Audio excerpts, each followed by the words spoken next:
श्री गणेशाय नमः। ओम गुरुवे नमः। देवगुरु बृहस्पति भगवान की जय। सभी श्रद्धालु भक्तों को मेरा सादर प्रणाम। आज हम देवताओं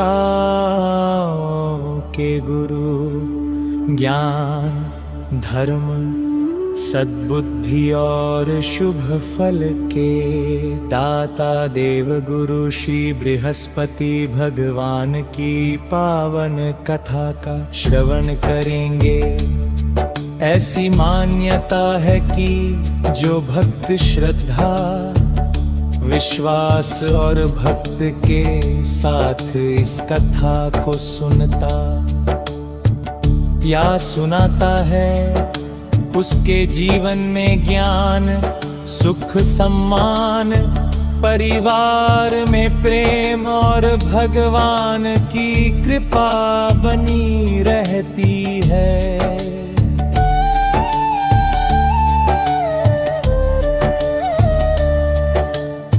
बहुत समय पहले की बात है। स्वर्गलोक में देवराज इंद्र का शासन था।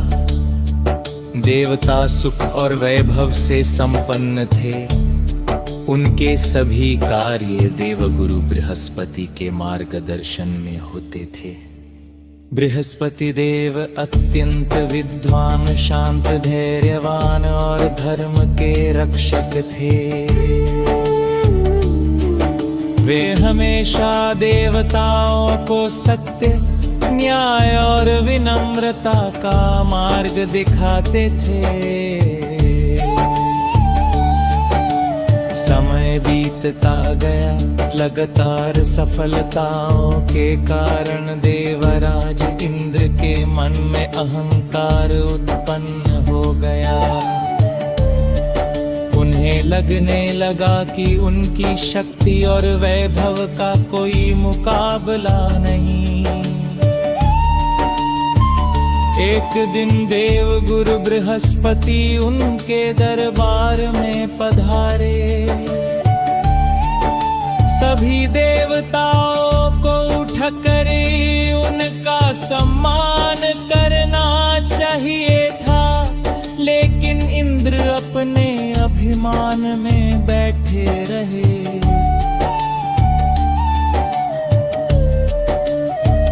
उन्होंने न प्रणाम किया, न स्वागत किया। देवगुरु बृहस्पति सब समझ गए। उन्होंने किसी से कुछ नहीं कहा। वे शांत मन से वहां से चले गए। गुरु का अपमान देखकर देवताओं का पुण्य क्षीण होने लगा। धीरे धीरे उनका तेज कम हो गया। उधर असुरों ने ये अवसर देख पा स्वर्ग पर आक्रमण कर दिया। देवताओं की शक्ति कमजोर पड़ चुकी थी। युद्ध में उन्हें हार का सामना करना पड़ा। देवराज इंद्र चिंतित हो गए।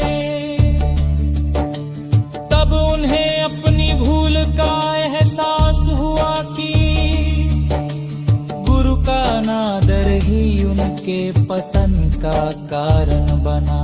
सभी देवता ब्रह्मा जी के पास पहुंचे। ब्रह्मा जी ने कहा, गुरु का स्थान सबसे ऊंचा है।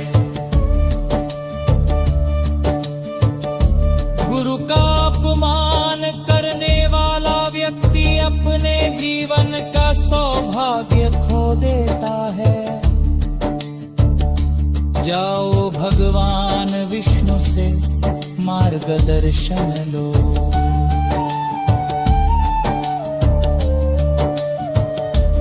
देवता भगवान विष्णु के पास पहुँचे।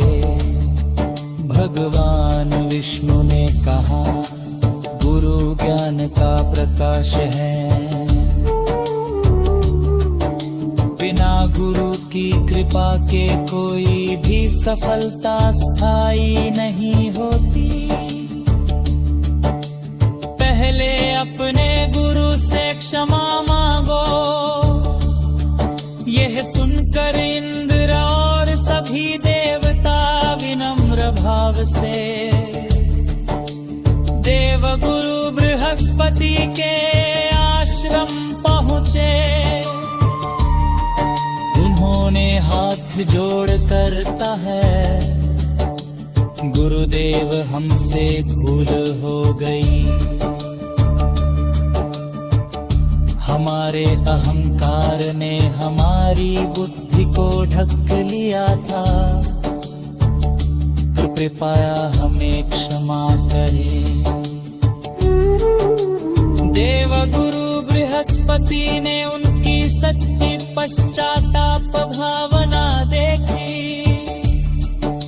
उन्होंने कहा, जो अपनी भूल स्वीकार कर लेता है और धर्म के मार्ग पर लौट आता है, उसे क्षमा करना ही उचित है। उन्होंने देवताओं को आशीर्वाद दिया। उसी क्षण उनका तेज बल और उत्साह लौट आया।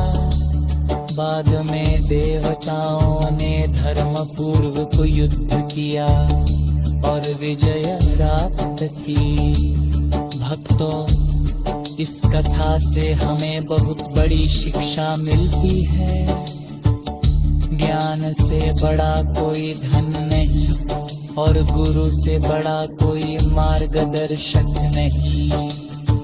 अहंकार मनुष्य को पतन की ओर ले जाता है, जबकि विनम्रता उसे ऊंचाइयों तक पहुंचाती है। कहा जाता है कि जो युक्ति गुरुवार के दिन बृहस्पति